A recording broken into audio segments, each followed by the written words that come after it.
ایوان منطقیست پرستو بیاورید، بیزارم از سکوت هیاهو بیاورید. اینجا شکوه منظره ها بی طراوت است، از کوچه باغ دهکده شبو بیاورید. هر سو نگاه می کنم اینجا غریب است، یک آشنا چو آینه یک رو بیاورید.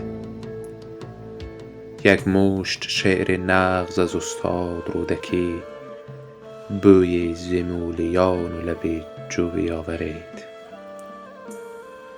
به چشمهای روشن او غرق ظلمتم، خورشید را به خانه امین سو بیاورید. ای بادها به میهن من رو کنید و بعد یک تار مو برای من از او بیاورید.